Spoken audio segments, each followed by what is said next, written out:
Department of Commerce, Karnataka University, Dharwad. I also welcome Senior Professor R.L. Hyderabad, Madam Tamragundi, and one more colleague of mine, Professor Kiran Kumar Bannigold, and PhD student Vijay Bodhihal, and all my research scholars who are gathered here, and 74 members joined in the webinar. I welcome them also. I hope the many more join when the program is going on. So I wish you the very success of this webinar. Really, we are very happy that we are all awaiting to hear you, sir. So welcome to the webinar, sir. Thank you. Thank you, madam. Welcoming our resource person, Professor Dongre, sir. Now I request our colleague, Dr. Kiran Bandigod, to introduce the sir to the audience.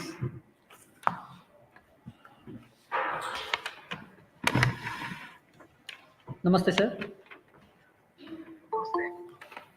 ತುಂಬ ಖುಷಿ ಆಗುತ್ತೆ sir. ನಾವು ನಿಮ್ಮ ಮೈಸೂರಲ್ಲಿ ಭೇಟಿಯಾಗಿದ್ದೀವಿ sir, RCಯಲ್ಲಿ, and afterwards ಆಮೇಲೆ ಧಾರವಾಡಕ್ಕೂ ಬಂದಿದ್ರಿ sir, ನಮ್ಮ same ಇದಕ್ಕೆ. Madam Tamragundi and one more colleague of mine, madam Professor Kiran Kumar Bannigold, and PhD student Vijay Bodhihal, and all my research scholars who are gathered here, ಹೌದೌದು sir. and 74 members joined.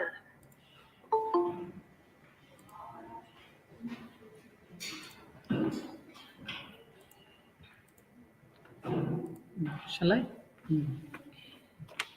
So it gives me an immense pleasure to introduce Professor Yashwant Dongre sir, currently working as a visiting professor at Ritsumeikan University, Japan. Professor Yashwant Dongre holds a PhD in commerce and has served a professor of commerce and director of PMEB at University of Mysore, India. He has held many administrative positions that include Director of Postgraduate Center, Dean of the Faculty, Registrar of the University, and Acting Vice Chancellor of Mysore University. Dr. Dongre did his postdoctoral research at Ritsumeikan University, Kyoto, Japan during 1992-93 and 2000-2001. He was a visiting overseas researcher at Graduate University for Advanced Studies, Osaka, Japan during 2008-9, and had a Japan Foundation Fellow at University of Tokyo during 2013-14. After superannuating from University of Mysore, Professor Dongre is currently serving as professor at Ritsumeikan University, Japan. Third sector, consisting of non-profits, cooperatives, and social businesses, are the areas of research of interest for Professor Dongre. He has handled many major research projects in these areas, including those funded by international organizations like Ford Foundation, University of Technology, Sydney, Asia Pacific Philanthropy Consortium, Philippines, and Supraja Foundation, Hong Kong. He has published over 100 articles in national and international journals and magazines. He has also published 8 edited books and written widely both in English and Kannada newspapers. Dr. Dongre was instrumental in starting the Third Sector Research Resource Center at the University of Mysore that focuses on research, training, and promotional activities related to cooperatives and non-profits. Professor Dongre served as a consultant to high-powered committee on cooperatives set up by the Ministry of Agriculture, Government of India, the recommendations of which paved the way for 97th Constitutional Amendment in 2012.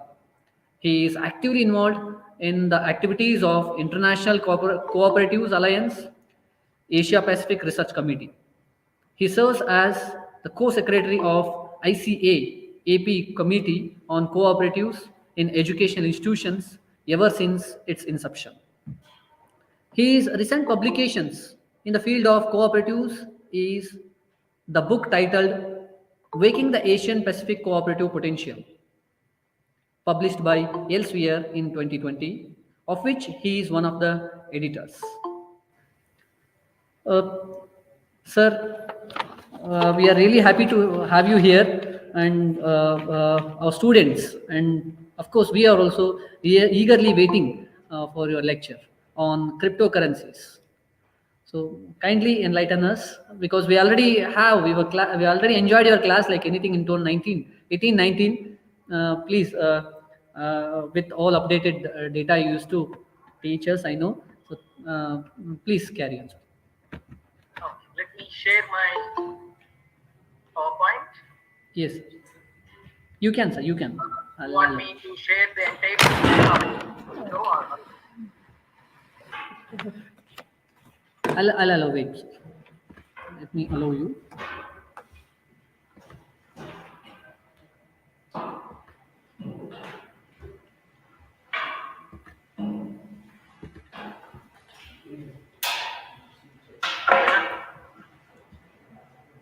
Okay, you can share, sir.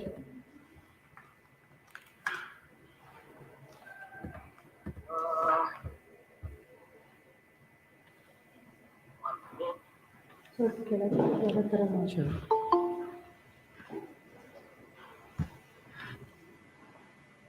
What is to be shared? There you go. Share ಮಾಡ್ಲಿಕ್ಕೆ hello ಮಾಡುತ್ತೆ. ನೋಡಿ ಅದು hello ಮಾಡ್ಬೇಕು ಹೇಗೆ ಅಂತ. Share ಮಾಡ್ಲಿಕ್ಕೆ hello ಮಾಡಿದೆ sir. ಕೇಳಿಸ್ತಾ ಇದೆ. ನೋಡ್ರಿ ಕಂಟಿನ್ಯೂಸ್ ಬರುತ್ತೆ.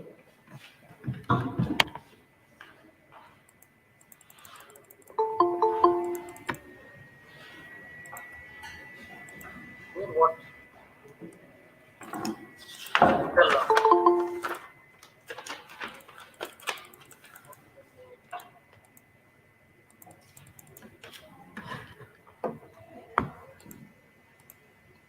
How do I go about it?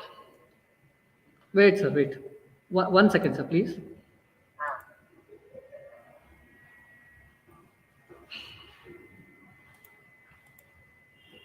It's not.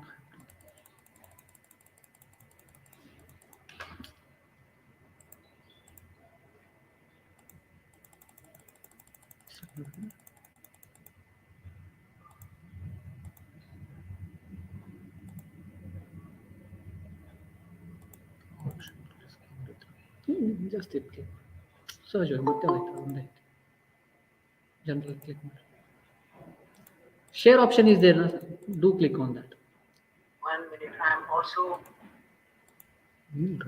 just trying to attach and send. ನಾವೇ ಹೋಸ್ಟ್ ಇದು ಕ್ಲಿಕ್ ಮಾಡಿ they can share every one can share ಇಲ್ಲಿ ನೋಡಿ ಹೋಸ್ಟ್ ಮ್ಯಾನೇಜ್ಮೆಂಟ್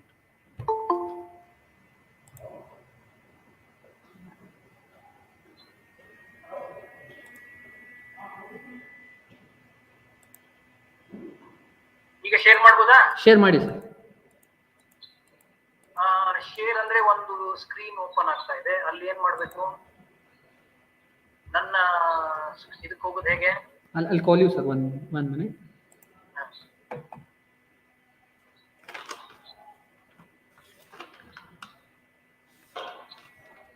ಇದೆಲ್ಲ ಸರ್ ನಮ್ಮದು.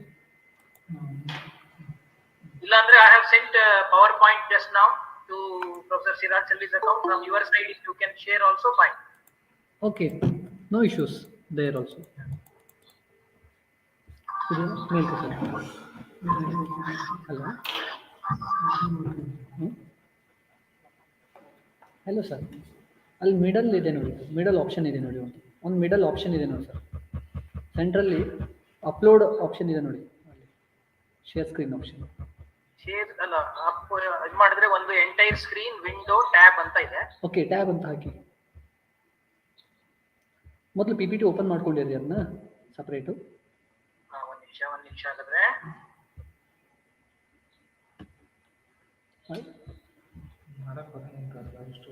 not very familiar with Google Meet. ಅವ್ರು share ಮಾಡ್ಬೇಕಲ್ಲ ಮತ್ತೆ ವಿತೌಟ್ ಇಟ್. ಫಾಸ್ಟ್ ನಾವು ಇರ್ತೇವ್ರಿ ಲೈವ್ ಸ್ಟ್ರೀಮಿಂಗ್ ಇದ್ದಾಗ ಓಪನ್ ಮಾಡ್ಕೊಂಡಿದ್ದೀನಿ. ರೆಗ್ಯುಲರ್ ಕ್ಲಾಸ್ ಮಾಡ್ದಂಗೆ ಮತ್ತೆ ಈಗ ಏನು ಮಾಡೋದು, ಸೊಲ್ಯೂಷನ್ ಏನು? ರಿಸ್ಟಾರ್ಟ್ ಮಾಡ್ಬೇಕು ಮಾಡಿ. ಮತ್ತೆ ಎಲ್ಲರೂ ಈಗ 3 ಮಂದಿ ಮಾಡಿ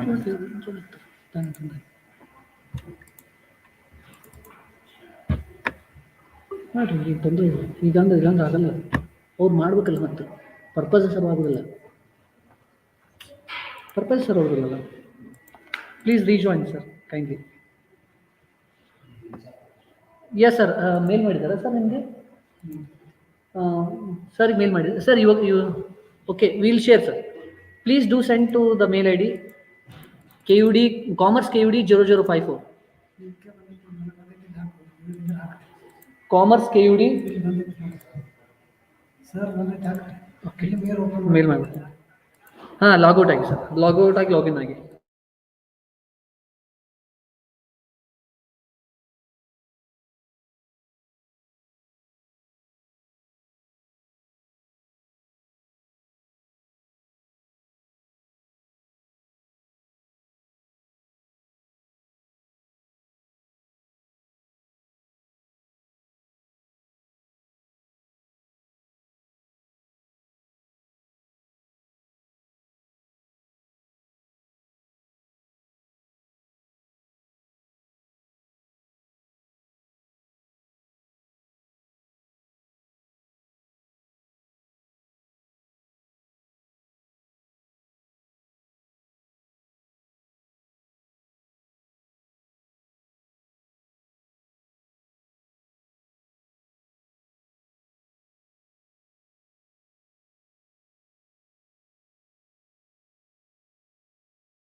Shall we start? Yes sir, you can please. Yes, sir. But I am not seeing the screen. Okay. This way is okay, or you want me to share? ಇದೆ ಒಂದು ನಿಮಿಷ. ಎಫ್ ಹಾಕೋಣ. ಈಗ ಇಲ್ಲಿ ಹೋಗ್ಬೇಕು. ಇಲ್ಲೆಲ್ಲ ಇಲ್ಲಿ ಹೋಗಿ ಟ್ಯಾಬ್ ಓದ್ರದ ಮತ್ತ ಇಲ್ಲಿಲ್ಲ. Shall I share? Am I audible? ಎಲ್ಲರೂ ಮಾಡೋದು ಬೇರೆ. Yes, sir. Class Okay. Okay. Yes sir, you can share sir. No, now I cannot. It was there, but now I cannot. ಇದು ಈಗ ಆಗಲ್ಲ. ಹಂಗಿಲ್ಲ ಸರ್ ಅದು. YouTube streaming is ನೀವು regular streaming Can you share from your side? Yes, sir. Yes, sir. At least ಇದನ್ನ share ಮಾಡಿ. Share ಮಾಡಿಬಿಡ್ರಿ. Kiran ಅವರು Vijay please response. Regular streaming ಬಾರಿ ನೀವು ರೆಗ್ಯುಲರ್ ಮೆಥಡ್ ಇಂದ ಅಪ್ಲೈ ಮಾಡ್ತೀವಿ. ಕಿರಣ್ ಹಾ ಸರ್, ಹಾ ಕೇಳಿ ಹೇಳಿ ಸರ್. ಇದನ್ನ Sir, ಆಡಿಯೋ ಕಿರಣ್ sir. ಅವ್ರು ಮಾತಾಡ್ತಾ ಇದ್ದಾರೆ. ಆಡಿಯೋ ಆನ್ ಮಾಡಿ. ಹಾ ಸರ್ ಹೇಳ್ರಿ.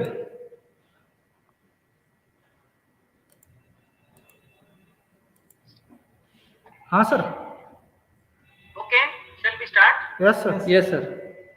Yeah, I will request you to keep moving the slides as I speak. So please do that. I hope all of you can see the screen. First of all, let me clarify that my presentation is not about cryptocurrencies. My presentation is about the digital currency regime. Digital currency. Essentially, I will be focusing on what we call as the central bank digital currency, CBDC, Central Bank Digital Currency, about which you have recently seen that there was an announcement in the national budget by our finance minister. Look at my first slide. Please move to the next slide, please.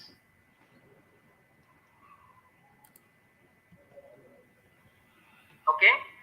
Actually, as Professor Chirag Sethi, I think, mentioned, this lecture was planned more than a month ago. And at that time, I had prepared my slides. And in that, my last slide was about whether we are going to get any announcement in our budget this time, because that was supposed to be a date which was before the budget. But now that the budget has happened, and now that the budget also had an announcement about a proposed digital currency, let us begin with that. So if you have seen 2022 budget, Finance Minister has had something of this kind to say. He said, while presenting the budget, introduction of central bank digital currency, CBDC, will give a big boost to digital economy. Digital currency will also lead to more efficient and cheaper currency management system. It is therefore proposed to introduce the digital rupee using blockchain and other technologies to be issued by the Reserve Bank of India starting 22-23. Okay. Now this is a big announcement given the context, given the kind of discussions that is going on world over about digital currency. Personally, I think this is an announcement to say, mainly because the overall context of our economy, overall situation in our economy, and also the technological capability that we possess, makes one feel whether we are really ready for launching of a digital currency on a full-fledged manner, what we call as a general purpose digital currency from the present financial year. If the finance minister has made an announcement, then all these things must be in place. Let's assume all these things may be in place, but it's also very essential for us to look back and say, why this announcement? Okay. Of course, some countries have been talking about digital currency. Some countries have introduced digital currency. Recently, if you are aware, China piloted its currency along with the Winter Olympic Games and trying to popularize the digital currency. So there have been these kinds of developments, but I think our announcement comes as a bit of a surprise and a very big announcement because we are talking about digital currency in our context. Can you go to the next slide, please? Okay. So before we actually talk about digital currency as a medium of exchange in our economy, we will just look back and take some perspective of the context where we are talking about it now. If you look back many decades ago, much before globalization, much before the kind of a polarized global economy that we have right now,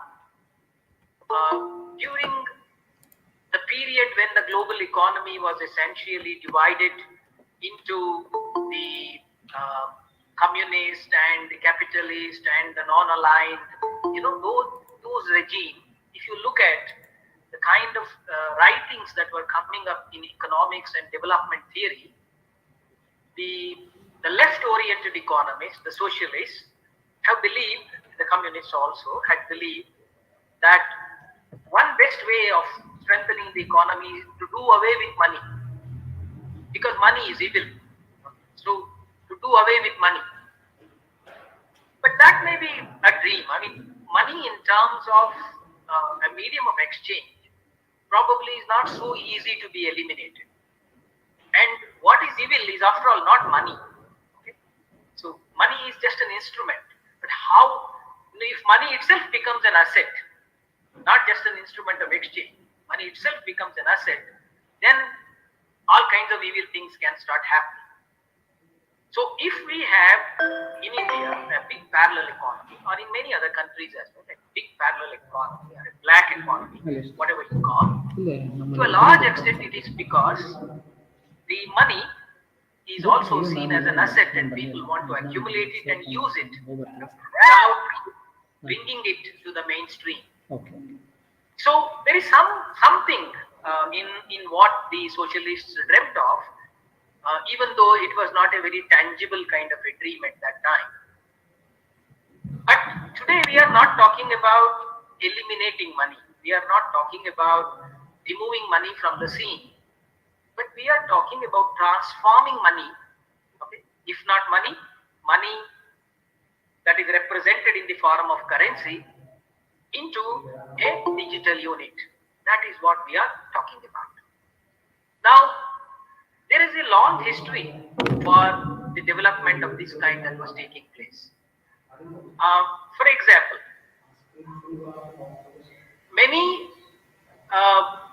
many countries in the past few decades have sort of automatically moved towards cashless economy. I'm not talking about digital payment system or anything. Much before that, many economies, because people started, giving up the use of currency, many countries moved towards a regime where there was no currency. Yeah, can you please make this a full screen presentation? Because I don't know, people may not be able to see it. Yeah, who is handling this? Is it okay? Yes, sir. Hello, am I audible to you? Yeah, sir. Okay, so I'll do one thing. I'll also start going through my slides so that it is easy for me to explain. In the meanwhile, you can keep showing your slides, okay? Okay, sir. Yeah. Right. So you see, apart from that, there was a strong parallel economy that has grown over a period of time, and the parallel economy in our country, for example, the black, whatever you call, is essentially led by cash. Okay? Transactions that make people do all transactions in cash. And what happens when the cash transactions are being done is that a lot of things may not be accounted for. So there is a need today, if not for removing the money, at least for regulating the money to avoid this strong black economy which has been prevalent, or parallel economy which has been prevalent. Now, apart from this, something very interesting that happened in the last few decades are the developments which have started posing greater challenges to our banking system in general and also central banking in particular. Now, what are those developments? Of course, they haven't really been able to challenge banks are central banks in a big way as of now, but potentially they seem to be in a position to do that. Now, what are they? One is the emergence of the P2P platforms. I think peer-to-peer lending is something which is emerging rather fast. People thought that in the pandemic there is going to be a difficulty, but it looks that after the pandemic, P2P has become much stronger. Under P2P, it is possible for people to avoid banks. That means somebody who has money can, through the platform, lend money directly to somebody else. So there is no need, especially when banks are not offering you attractive interest, no need for you to keep your money in the bank, but you can yourself start lending. Now, if that grows bigger, then the banking system faces a challenge of not being able to attract adequate deposits, which means they also cannot create adequate credit, which means the conventional system of banking, is posed with a big challenge. Potential, not right now, but there is a possibility. So this is one threat generally for the banking system. But the more important one, which I think is very, very significant, is the emergence of private digital currencies. That is where the cryptocurrency would come in. That is where bitcoins would come in. I think you all have been listening how even big businessmen who are known to be the richest in the world, they have started investing in digital currencies like bitcoins. Like Elon Musk, who has been saying that I'm going to invest so much in bitcoins, and one bitcoin costs so many thousands of dollars worth of value. So the interesting thing here from the central bank perspective is a digital currency of this kind, or a cryptocurrency, is something that has not been issued by any sovereign authority. No central bank has issued it. There is no guarantee for this. This is a kind of a neutral agency which is issuing this currency. But still people seem to have so much faith in that currency, right? You know that there is nobody who can give a guarantee on Bitcoin, but still you invest in Bitcoin. What does it mean? Which means people are finding their faith somewhere outside their central banks also. Just imagine if people world over start making use of these private digital currencies and start using them for exchanges, what is going to happen to the position of the sovereign institutions? What is going to happen to the central banking system? How the governments can control and regulate it? What is the risk that people are taking by doing so? So, the emergence of private digital currencies has put a lot of pressure on the central banking system. So the emergence of P2P has put pressure on general banking system, retail banking system, whereas the emergence of private digital currencies like cryptocurrencies like Bitcoin has brought a lot of pressure on the central banks, and central banks had to start thinking in terms of similar that are suitable to the present generation. Now, please make sure that your mics are muted. Okay. So, these developments were taking place at the same time. People started becoming more and more familiar with the digital platforms and digital payment systems and digital transfers. In India, for example, the digital payment system got a boost after demonetization, but come pandemic, it got a very big boost everywhere in the world. Today, I think a lot of us probably have more than 90% of payments being made online on the digital platform. People are becoming more familiar with using of the digital platform. Now, these are all not the same things, but these are all the connected things.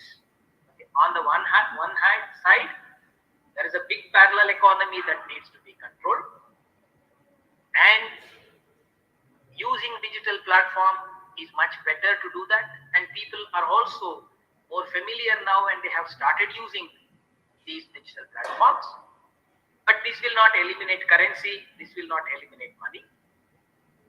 On the other side, banking system comes under pressure through P2P kind of institutions emerging.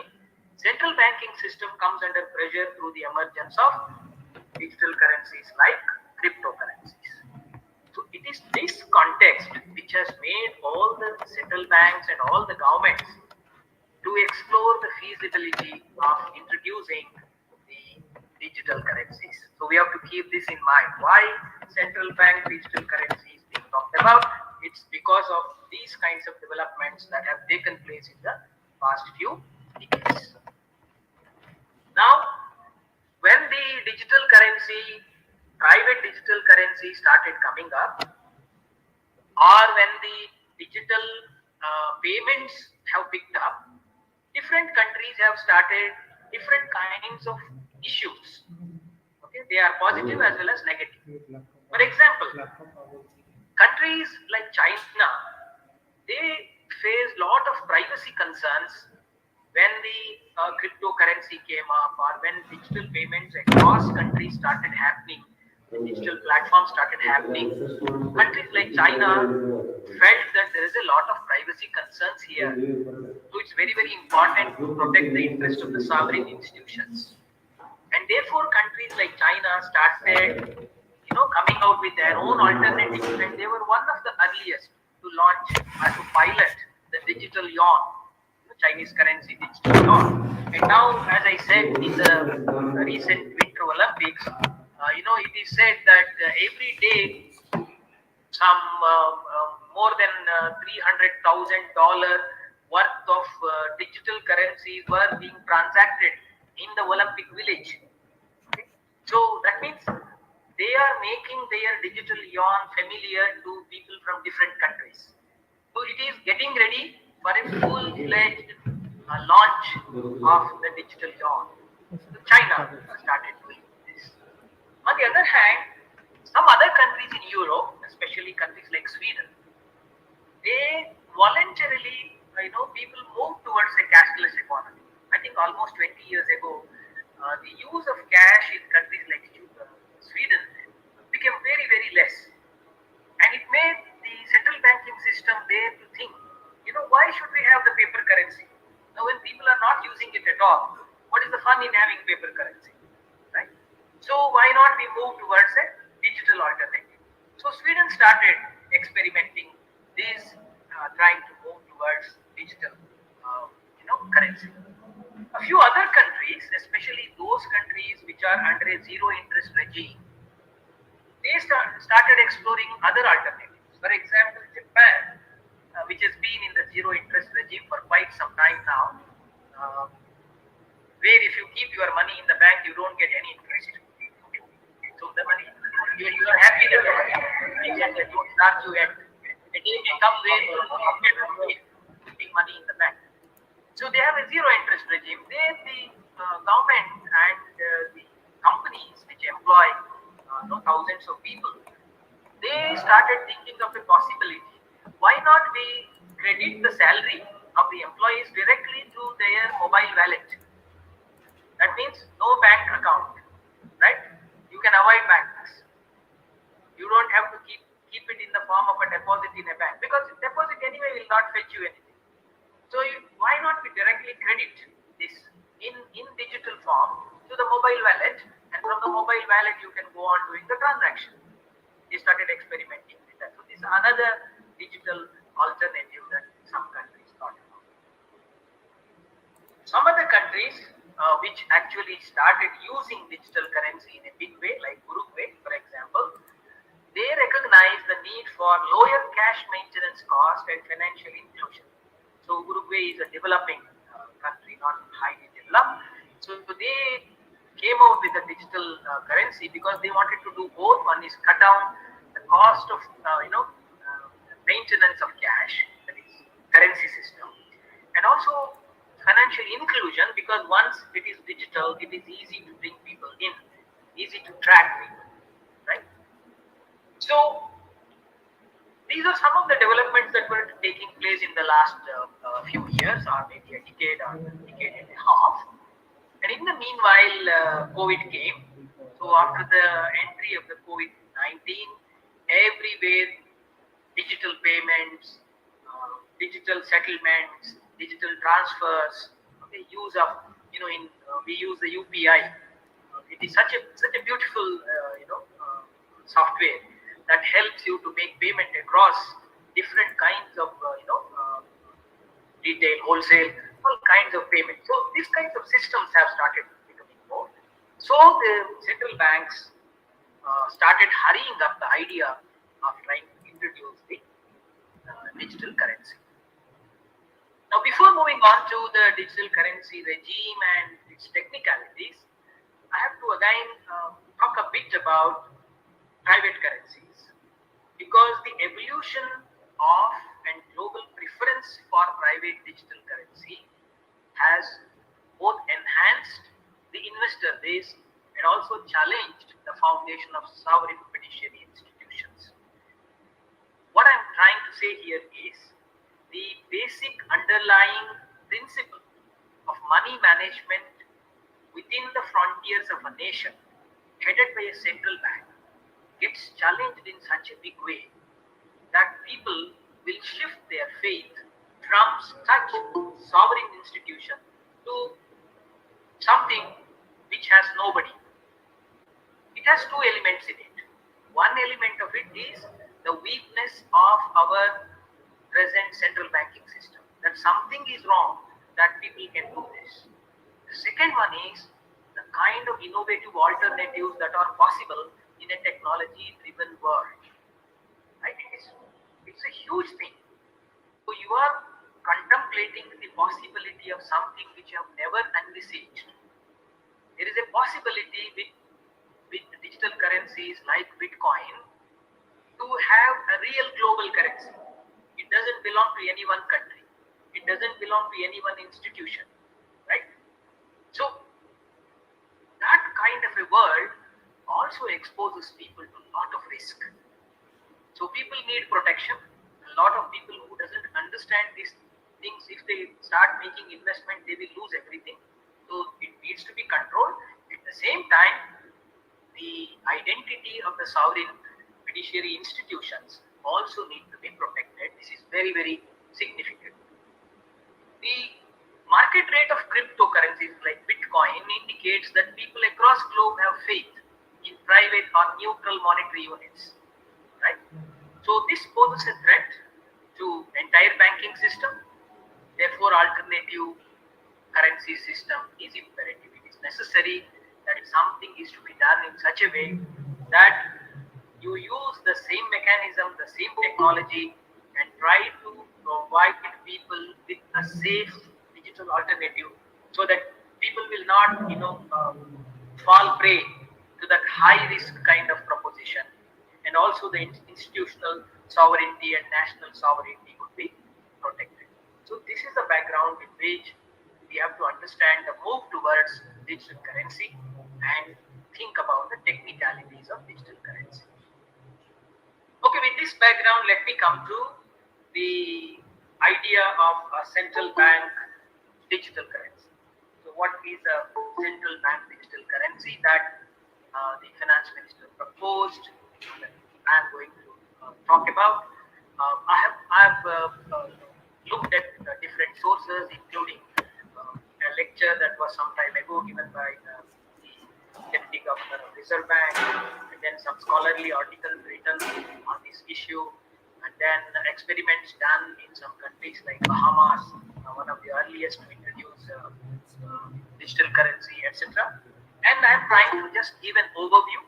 This is not a scholarly presentation where I am going to, discuss the technicalities of central bank digital currency, but an overview for the general understanding, for the benefit of the students and those who are curious to know more about CBDC. Okay, the CBDC, or central bank digital currency, is a legal tender issued by a central bank in a digital form. It is the same as a fiat currency and is exchangeable one-to-one with the fiat currency, only its form is different. So basically, what we are talking about is digital currency. That's why I said I am not talking about cryptocurrency. I am not talking about Bitcoin. They are very different, where you actually make an investment. But a central bank digital currency actually is something where the same currency that you have now, for example, you have rupee, so there is going to be a digital rupee instead of a paper rupee. Okay, instead of using hard currency, you are using it in the digital form. So central bank digital currency is same as currency issued by central bank, but takes a different form than paper or polymer, whatever it is. It's a sovereign currency in an electronic form, and it would appear as liability, okay, on the central bank balance sheet. The underlying technology, form, and use of central bank digital currency can be molded for specific requirements. Central bank digital currency should be exchangeable at par with cash. In other words, there is a possibility that when digital currencies are being issued, digital currencies can be issued for specific purposes. It is possible for you to issue digital currency only for wholesale payments. That means not a general purpose digital currency. You can also issue general purpose digital currency, and cash will not disappear totally overnight. Cash will remain. It's also possible to convert that digital currency into cash or cash into digital currency for some time to come at least, because there is a big issue of making people shift from use of cash to digital currency.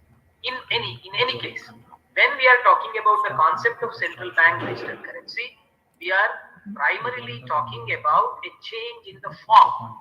We are not talking about a different currency regime.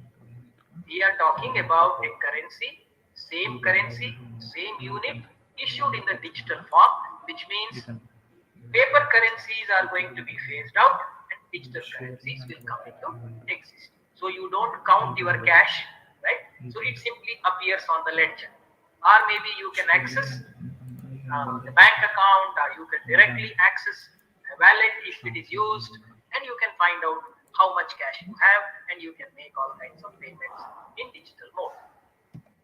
Okay, I'll come to some of the challenges of this a little later. Now, if you look at the current status of central bank digital currency world over, most countries are still at a stage of discussing the modalities for a potential digital currency, but a full-fledged system is yet to be in place. Majority of the countries are still discussing. They are piloting. They are, looking at the technology platform that is required. They are evaluating the pros and cons. Please remember, even the most developed countries are essentially in and around this stage. And therefore, when India announces that we are going to come out with a full-fledged digital currency in a year or so, then little doubt, I think, emerges, because why other countries haven't done it yet?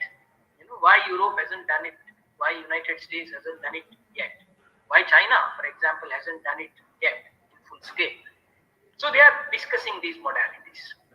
The two countries which came out with the digital currency recently has been Bahamas and Nigeria.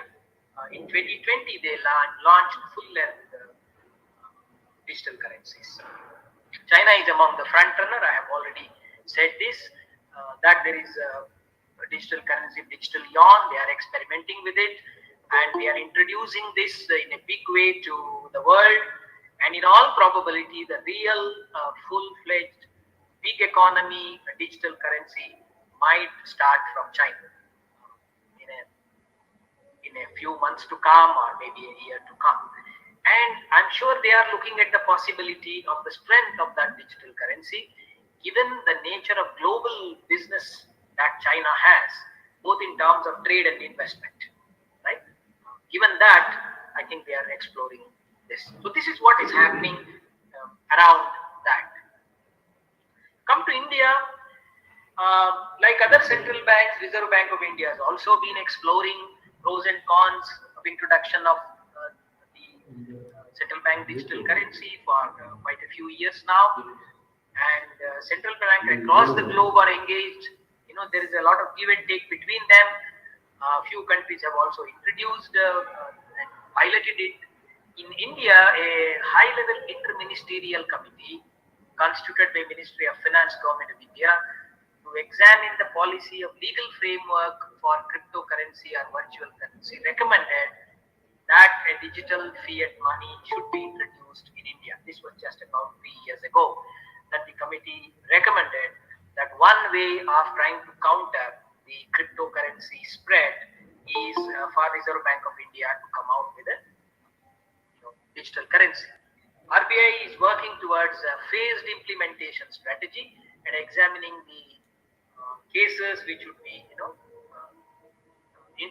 implemented with little or no disruption. That means, we all remember the kind of chaotic situation we had when demonetization took place. So I think you should not totally disrupt the existing system. You will have to slowly integrate the new system into the existing system. So the Reserve Bank of India is considering many critical issues. For example, the scope of digital currency, that is whether it should be limited to wholesale payment or whether it should be a general purpose one. Technology platform, now that the finance minister has said that blockchain would be used for this. So we don't know which technology platform is more suitable because safety is, I think, very important. Once you go for digital currency, on the one side you block possibilities of loopholes that are in the paper currency. On the other hand, you also expose yourself to certain other risks because technology is globally integrated, right? So that is being seen. How to validate it, that mechanism is worked out. How to distribute it, distribution architecture is very important. And privacy, maintaining of the privacy and anonymity is also important. So all these aspects are being looked into. I just took it from the speech of Deputy Governor a couple of years ago. So this has been worked out by Reserve Bank of India. Now that the Central Minister has announced that we are out with it, so we have to believe that RBI is ready with a plan, has worked out the modalities for this, and if we really realize this dream, if we really get digital currency for general purpose use in a big way, then I'm sure it is going to be a big breakthrough, and India would be definitely one of the front runners when it comes to digital currency regime, moving towards digital currency regime. That will be a big achievement if it really happens. But we have to also remember many times a lot of announcements that come in the budget need not get realized. So that also we have to keep in mind. Anyway, it's definitely a good news.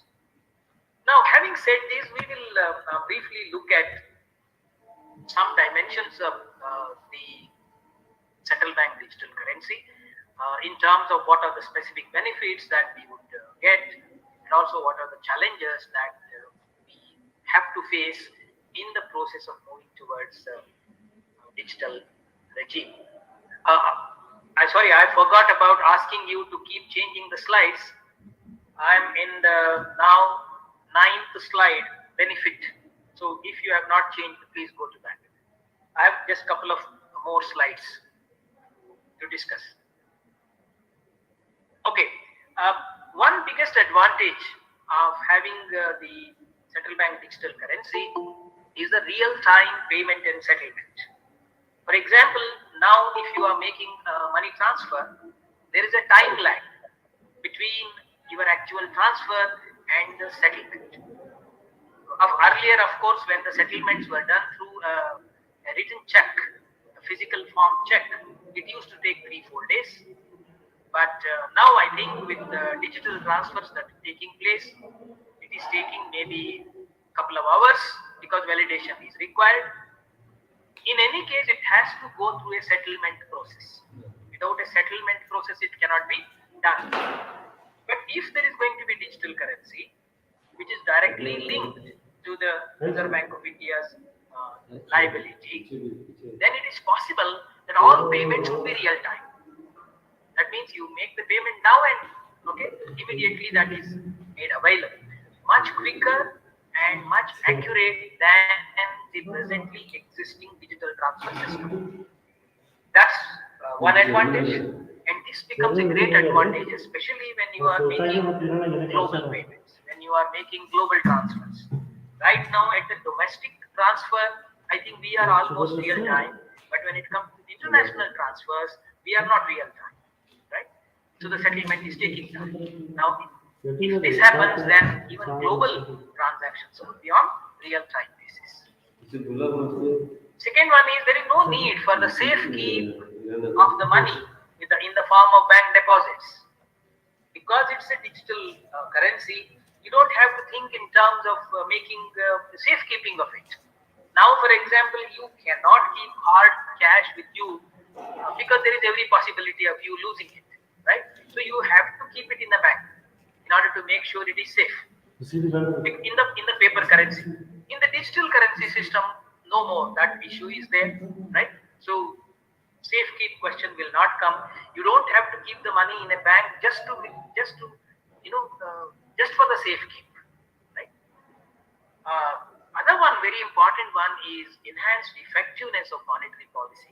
Now, if you are moving towards digital currency regime, one good thing that happens is that all the money in circulation is accounted for, who is using money for what is easy to trace, and it's almost impossible to really keep running a parallel economy once you do away with cash, because a lot of things that happen in the parallel economy is because we use cash.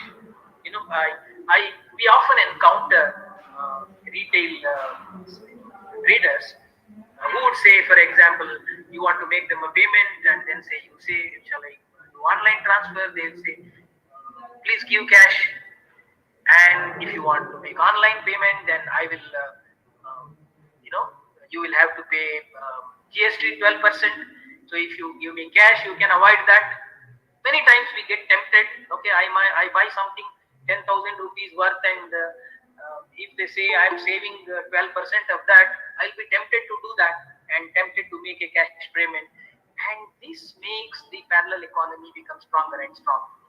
So with the shift towards digital currency, that becomes less possible. That kind of a parallel economy will, shrink, and therefore effectiveness of monetary policy will automatically increase. So this, I think, is something which central bank can use for better money management, better management of circulation of money, better handling of inflation or otherwise. So these things, I think, would become easier for the central banking system. Also, reduced cost of handling cash. Just imagine after demonetization, new currency notes came out, and just imagine the cost of coming out with a new, cash. You will have to print that. Every time you print, you also contribute. You add to carbon emission. You endanger the environment. You use a lot of paper. You will have to do the safekeeping of that. So there is a whole lot of cost of handling actual hard currency. So by shifting to this, you can reduce the cost. Uruguay very clearly identified it and said, we want to reduce the cost of handling, currency. So you can drastically reduce cost of handling currency by moving towards digital currency. Transparency, there is going to be enhanced transparency, because in India we often encounter this issue that we really do not know how much cash is actually getting circulated. We do not know what part of this currency is actually hoarded, stored, what is actually being, circulated. So it is difficult, and things are not very clear. But with digital currency, there is going to be much greater transparency.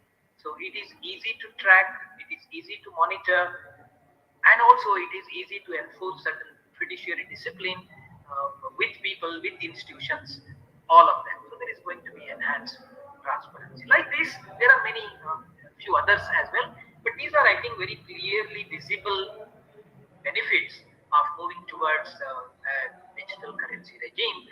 But there are a lot of challenges that are there. It is not easy for a country like India in particular to move towards this because of the specific challenges.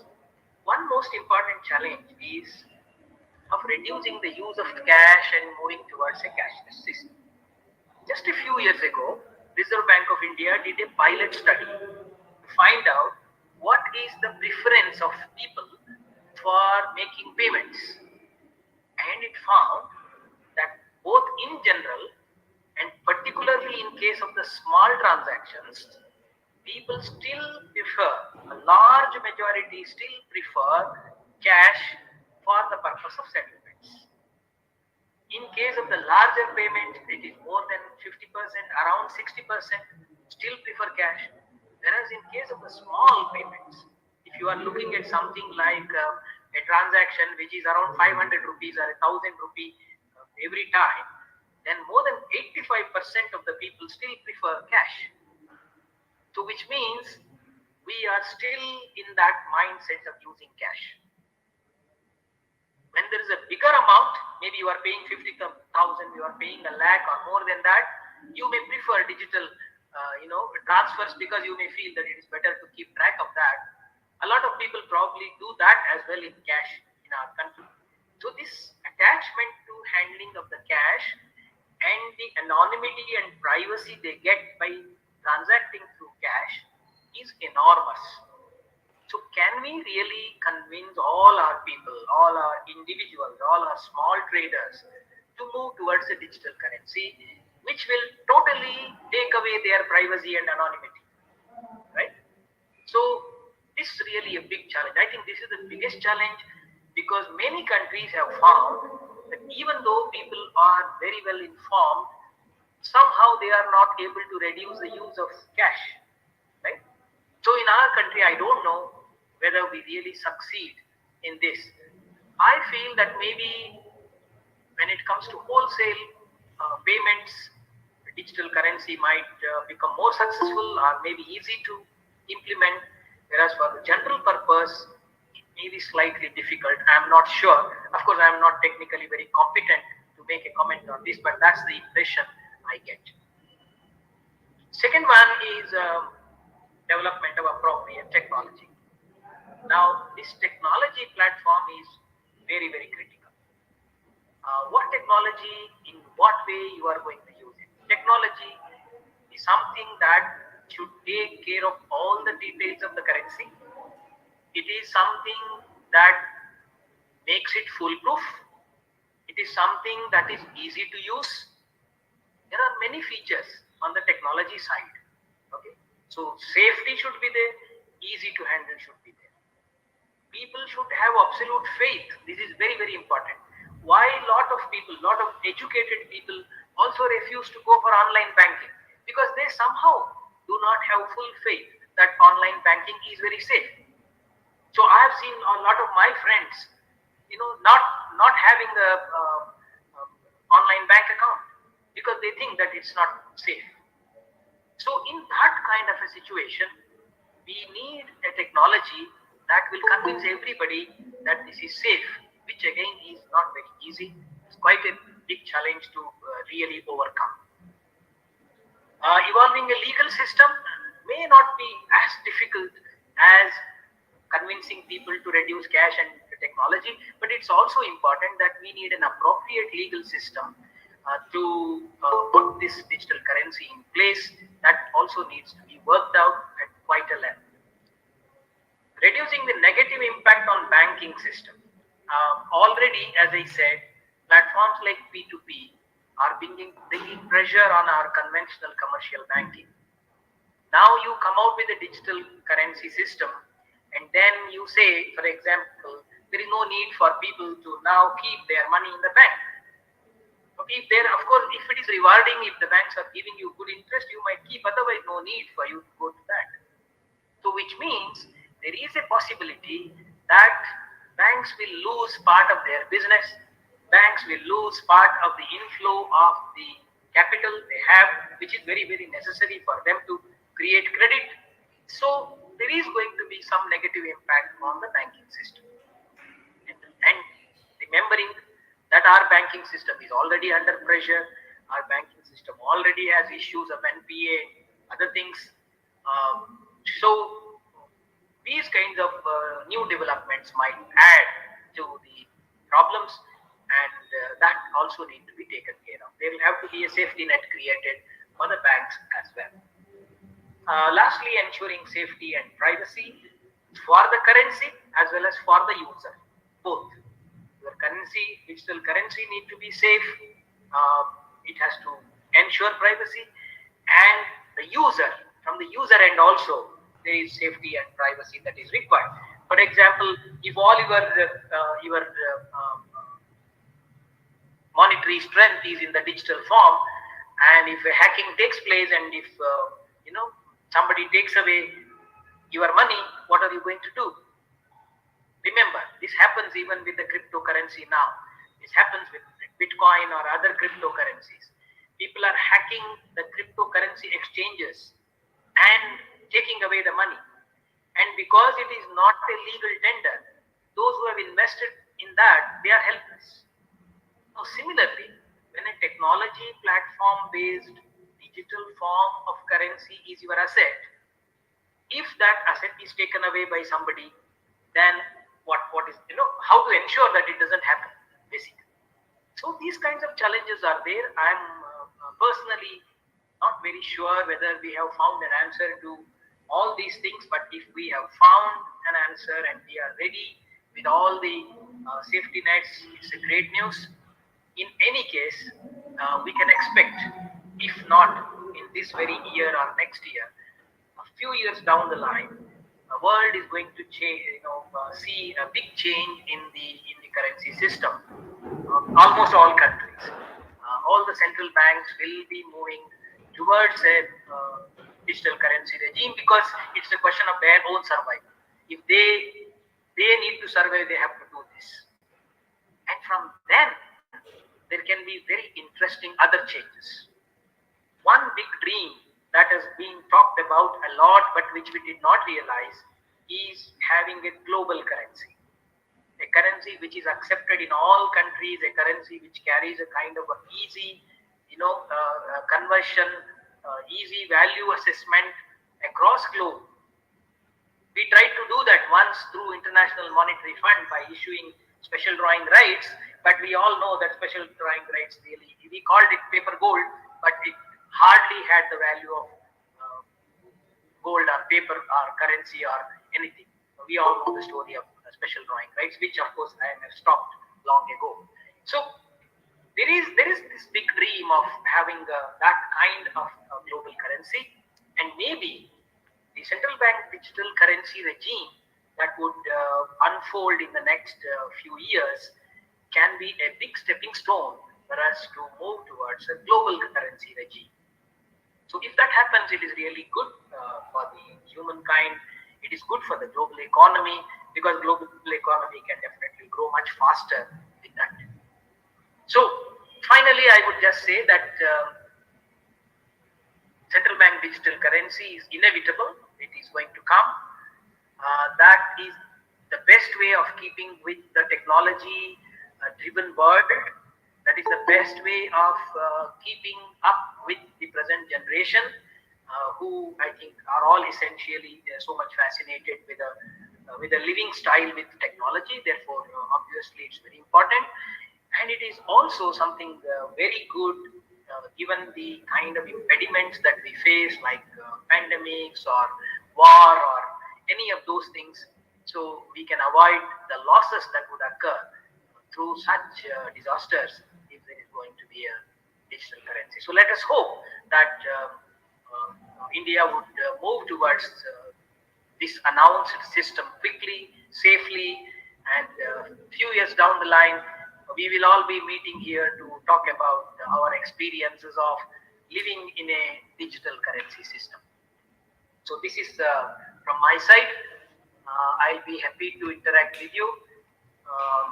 As I said, not that I am an expert who can answer all technical questions, but I'll be happy to get your inputs, your views, and we can share whatever is possible in whatever little time is left for us. Thank you very much.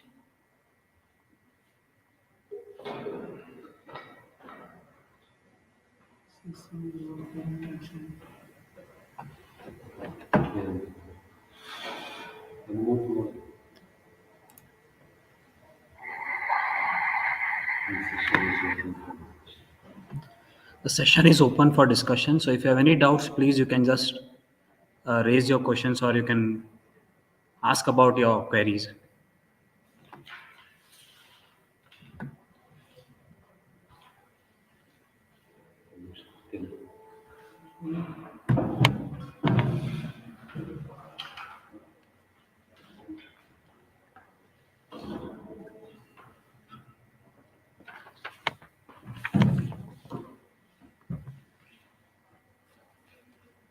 Hi, good afternoon, everyone.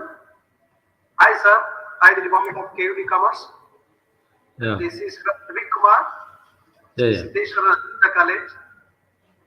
Sir, how this digital currency system is different from the existing UPI payment or any other interface that we are already using? Yeah, see, for the already existing interface, you don't have a digital currency, but you have only a digital form, digital platform to settle the transactions. Okay, so in UPI, what you are doing is you are essentially dealing with the hard cash only.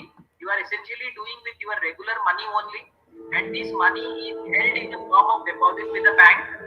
Okay, which you can either withdraw through ATM or you use it. So the platform that you now have is a platform for settlement of transaction.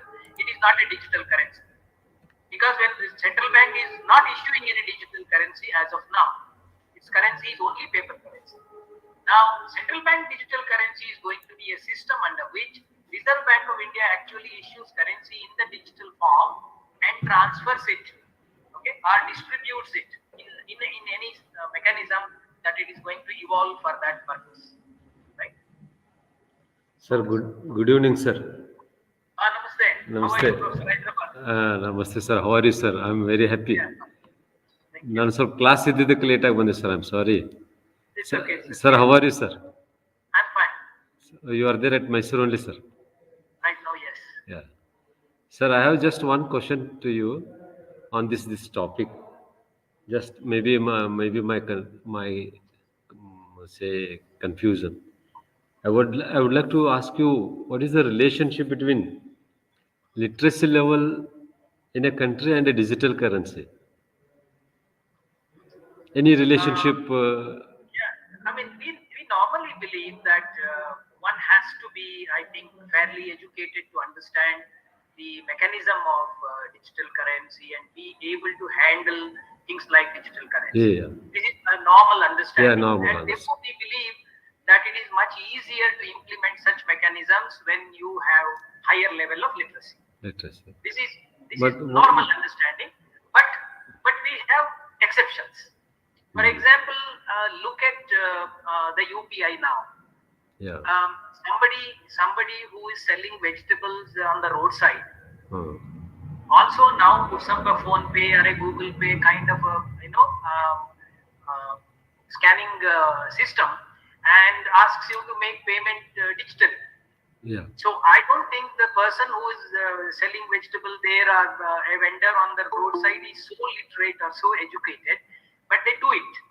So the technology is easy to spread, easy to percolate down, or easy to get into people who are not so much educated also. It's partly because this entire system is also driven by the smartphones. And because smartphones have now become an instrument of use for those who have no education also, therefore maybe it is possible to push it to everybody. This is an assumption. Even the technology base for this, it may be easier. But we have to, I agree with you, or maybe I share this concern. One of the reason why there may be a big challenge for us to move towards this is literacy. Literacy means understanding about the system. Yeah. How far are we having faith in our monetary institutions? Because in my concern is there is a wide variation in literacy level in urban as well as rural area. So how far this thrust on digital currency would be successful in India? Yeah, I don't know. I don't know. Our finance minister has already announced. So Yeah. we think RBI has done its homework and maybe they have some plan. But it is not only literacy, not only level of education. Not that the less educated will not do it. Yeah, yeah. Even the highly educated ones, as I said, Yeah, I have and seen. like we and I, Yeah, we so are a very lot of poor in them, digital currency, they use of don't have digital. total faith. They don't have belief that, for example, internet banking is safe. Yeah, yeah, So yes, sir, it is true. yeah, so I am not really sure how effective it is going to be. It definitely needs a lot of persuasion, educating the people, all that. So Yes. that is why I was a bit surprised when this announcement came that it is going to actually happen in this year or next year. Yeah, yeah. Sir, another question is, what is the extent of digital currency utilization world over, country-wise? Any idea? No, because most of them are piloting it. Yeah. As I said, if I'm not wrong, I think only Bahamas and Nigeria are the two countries which have introduced it on a full-fledged manner last year, 2020, Yeah, yeah. actually. So others are all, I think, piloting it Pilot. basically. Even So they in haven't. America also it is being piloted. Yeah, it's been just in the pilot mode. Therefore, I think it cannot be extensive. So India has taken a big gamble then in that case. Yeah, big gamble or big step forward or a big achievement. I don't know, anything can happen. Okay. Sir, I leave it to others to ask one or two questions. I request. Sir. Yeah. May I ask one question? Hyderabad sir, Dr. May I ask one question? Yeah, yeah. You Yes, ask. sir, please go ahead. Yeah, you can go ahead. Sir, yeah, sir. Myself, Dr. V.M. Bandari from STM College, Nawar. Dongre sir, good afternoon. Thanks for your wonderful presentation and knowledgeable session. Because of Dongre sir's session only, I had to join this session and I was waiting. I got a very good input from your knowledgeable session. Sir, do you remember when there was a 2 years back seminar in Sagar College? You are a resource person and I was a session chairman. Okay. And I have invited you to my STM college in Nama. You have promised me, but in the meanwhile, you have told that you had an appointment in Japan and you wanted to go there shortly. After returning from there, you thought of coming to our college. By the time this pandemic took place and I could not talk to you, but I want to talk to you, sir, after the session or evening or tomorrow. Yeah, sure. I have a small question, sir. You told in the beginning that digital currency is different from Bitcoin and cryptocurrency.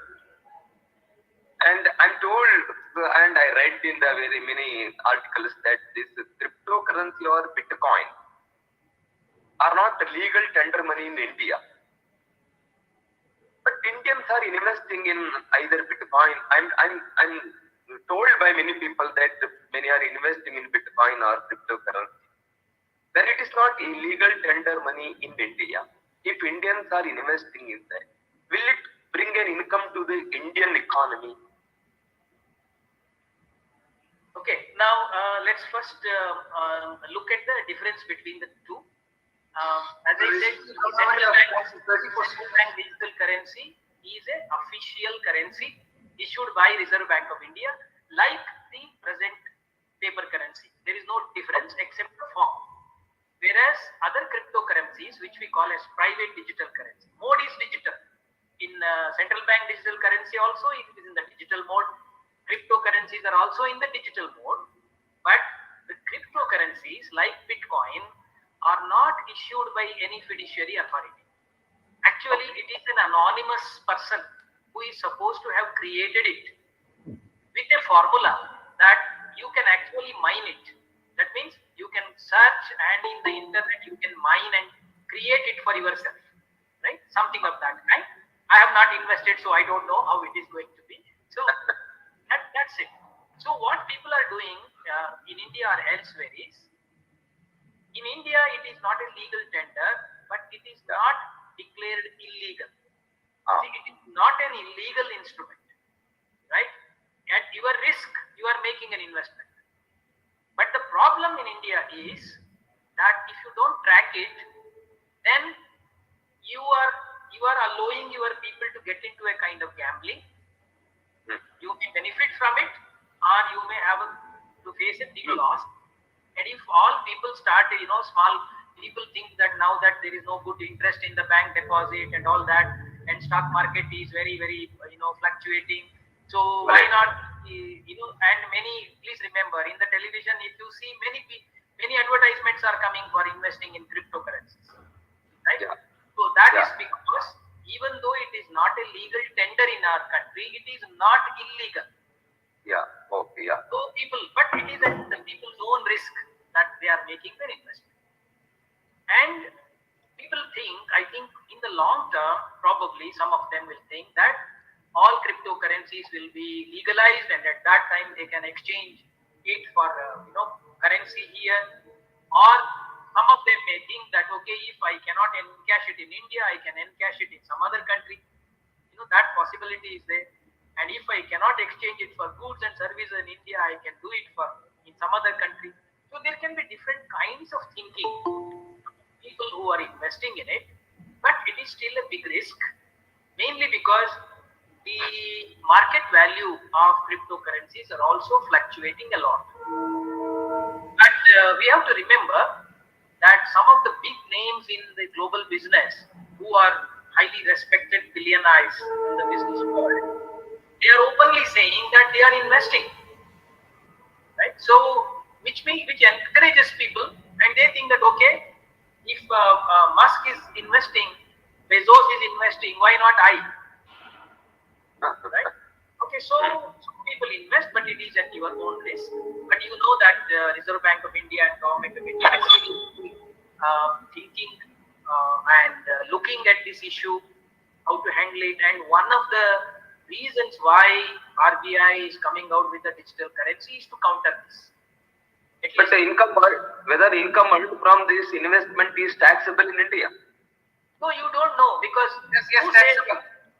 Any income earned in India is taxable. Yeah. But if it is not possible for somebody to track whether you have an investment in cryptocurrency or not, then how are you going to decide how you got that income? As long as that income doesn't translate into a legal transaction somewhere in a banking system, then you are not going to track it. Okay. So, but any income that you earn, of course, is to be taxed. Yeah. Sir, this new budget proposing tax on income earned from digital currency. Yeah, 30% now. 30% that the government of India is proposing. Yeah. Yeah. But it is not clear how the government That's is it. going I don't to know how the tracking is going to be how done. the tracking is going to be there. Maybe we used to declare, sir. Thank you, Yeah, sir. Thank you. Thank People will have to voluntarily declare, and just like other income, if you don't voluntarily declare and later if you are found to be having Yeah, it's going to be investment, then I think you are going to be penalized for that. Okay. Thank you. Thank you. Thank you. Sir, do you have the same phone number, or is there any change in your phone number? Yeah, same phone number. Okay. I'll contact in the night or tomorrow. Yeah, sure. If I'm not disturbing you, I'll contact. Thank you, sir. Thank you. Sir, Thank you. thank you, Bandari sir. Thanks for your interaction. Sir, can I conclude, sir? Oh yeah, if there are no other, If there are no other questions, we will go for conclusion of this particular session, sir. So I'm very thankful. I am very thankful to Professor Dongre, sir. Ashwantrao Dongre. You don't know his value, his importance in commerce faculty. He's the most popular teacher, most widely traveled man, widely knowledgeable, third sector expert, Professor Dongre, sir. I'm really very thankful to see you at least on the digital mode or in in this form. We really miss you, sir. We want you very much physically in our Karnataka University. Anyway, you are now leading a retired life. So we all pray that you have a very long retired life and be of some use to all commerce faculties. I'm not retired. I'm only out of the university. That's all. No. From the service, I'm telling you, sir. From the service. So I'm very thankful to sir for your acceptance of this invitation to address the faculty of commerce and as well as researchers. We hope in the days to come we will call you again and we will take your assistance, your help in guiding or in educating the masses of commerce faculty. So thank you very much, sir. Thank you. Thank you. And Thank you very much. thank you, sir. Thank you very much. Thank you. And I also thank all the participants who have joined this session. Thank you very much. Thank you, Bandari sir. Thank you all the participants who have joined. Thank you. Thank you one and all. Thank you, sir. Thank you, sir. Thank you. Thank you. Thank you.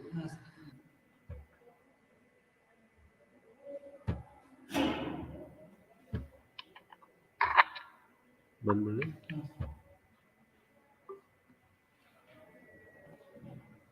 ಎಷ್ಟು ಒಂದು ತಾಸು ಆತಾನೆ ಈಗ ಎಷ್ಟಾಯ್ತು 4:20 ಒಂದು ತಾಸು ಅಷ್ಟೇ ಏನು ಮತ್ತು ಡಿಜಿಟಲ್ ಕರೆನ್ಸಿ ಅಷ್ಟೇ ಹೋಗಿ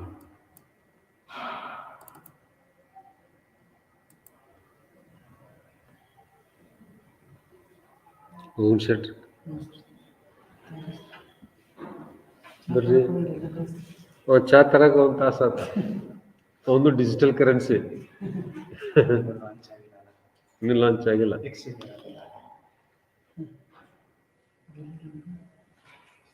ಡಿಜಿಟಲ್ ಕರೆನ್ಸಿ ಇವೆಲ್ಲ ಯು ಪಿ ಐ ಎಲ್ಲ ಒಂದೇ ಆಗ್ತಾವನ ಹೌದಲ್ಲ digital currency means use of currency actually digital payment sir UPI ಇವೆಲ್ಲ digital payment system we cannot be equated with ಈಗ instead of using physical currency